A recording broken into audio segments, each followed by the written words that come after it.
Alright, guys, gonna go through a quick. Well, I'm gonna call it a 2 game series, even if it's a 3 game series. My opponent accidentally makes a mistake in the third game. Spoiler alert: he doesn't click mulligan when he wants to, so MTGO fail there. But it was a decent series. Gonna go over what I did, what I was thinking about, what mistakes I made here in this first game that caused me to lose, and what the biggest one was.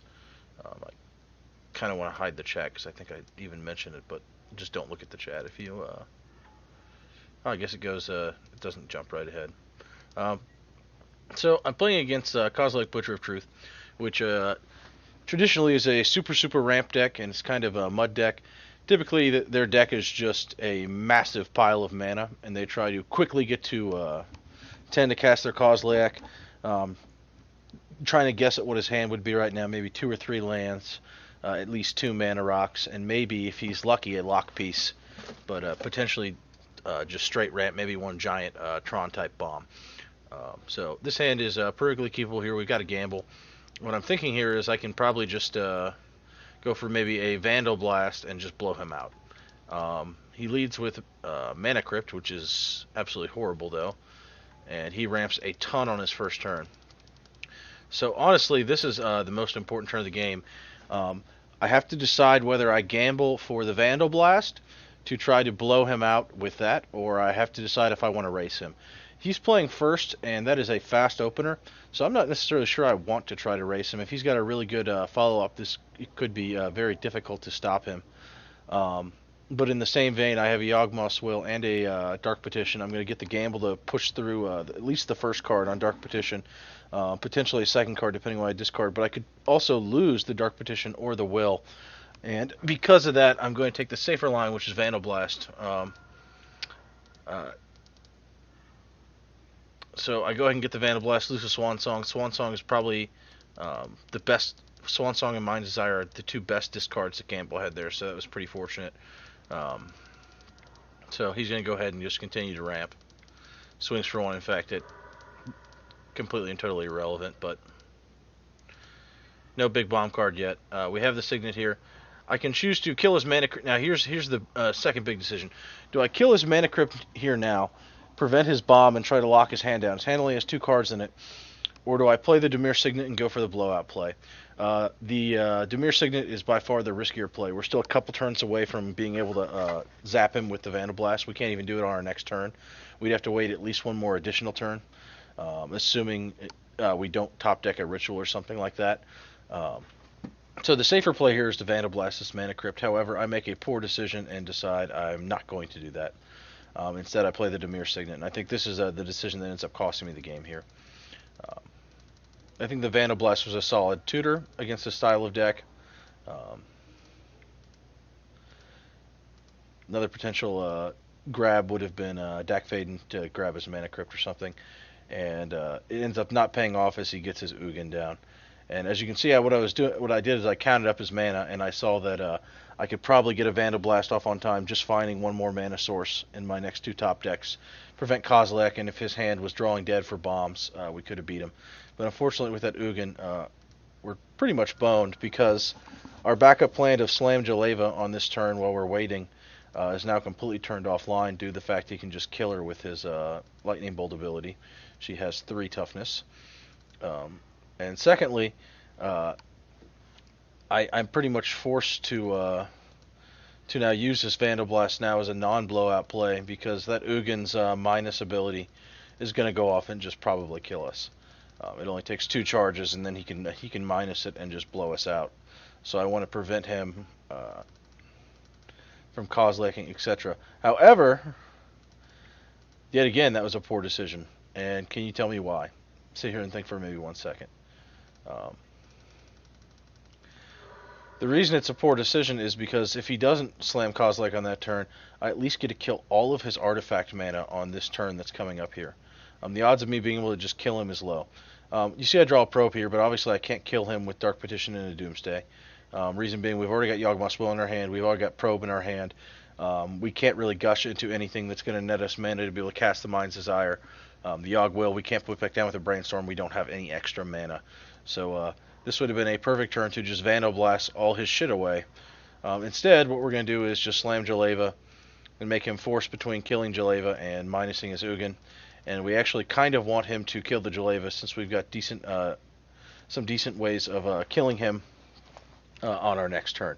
Now, here's something to think about. Assuming we don't get a mana source off the top, we would get a ability to use a second Gush and potentially kill him with Doomsday if we just had this and this. Unfortunately, with this Yawgmoth's Will in my hand, I don't have an extra blue to brainstorm it down or anything like that, so that's not even going to work. But as you see, he makes the correct choice here and decides to minus his Ugin. And now he's minus his Ugin. I did hit ad nauseum off this Jaleva. But he hits not only lightning, two pairs of lightning greaves, so not only does he get Annihilator 4, but he gets to guarantee kill the Jaleva with the Steel Hawkeye because he has plenty of open mana, so we lose. Made a few poor decisions this game, and they ended up costing us the game. I think this game was very winnable. Made a few questionable decisions, but after losing that game, I'm more than ready for Game 2. So we'll hop right into Game 2. And this kind of matchup, going first, is pretty huge. He is a deck that's a little bit slower than me, and I can definitely race him going first, or take a controlling line much easier going first. So we're obviously going to play first. Our first hand is keepable, but it's kind of slow. I ponder ponder, no pun intended. I ponder the hand for a little bit. I kind of want a faster hand against a deck like that, but I am going first, and this ponder can find cards. I've definitely got plenty of mana, and considering how few lands are in this deck with 5 in my hand, I don't think I'm just going to get mana flooded. So go ahead and open ponder here, and I get a Signet, and I think it was 2 lands and a Mind Over Matter, so that's obviously a shuffle. So we go ahead and shuffle, get a Mind Star. Still not very good. So we're hoping he does not open again with, like last game, with a Mana Crypt or Soul Ring. And fortunately he does not. He opens with a Dust Bowl, which doesn't scare me at all. We get this Time Twister, which opens our options because we can now ditch this hand for a new hand if we need to. Go ahead and throw the Bloodstained Mire out there because we know we want to get the Underground Sea, but we're not going to go ahead and crack it yet, just in case we get something off the top that can, like a Brainstorm or something like that, to craft our hand a little bit better. He plays a Thought Vessel, nothing scary, so it's looking like he's got a fairly slow hand, and we get a Dack Fayden here, and he's totally boned from this Dack Fayden. Dack Fayden, traditionally an incredible card against Workshops and Vintage, and it's no different here in 1v1 against a pretty much all artifact deck in Mono Brown. It's going to be very difficult for him to beat Dack Fayden. So I'm going to go ahead and slam Dack Fayden. I'm just going to immediately steal his Mana Rock and get myself closer to these big cards, as well as slow him down. He plays a Cloud Key, which is not worth stealing, but is good for him. I'm going to go ahead and plus my Dack Fayden here to get a little craft going on. I hit a land and a Toxic Deluge.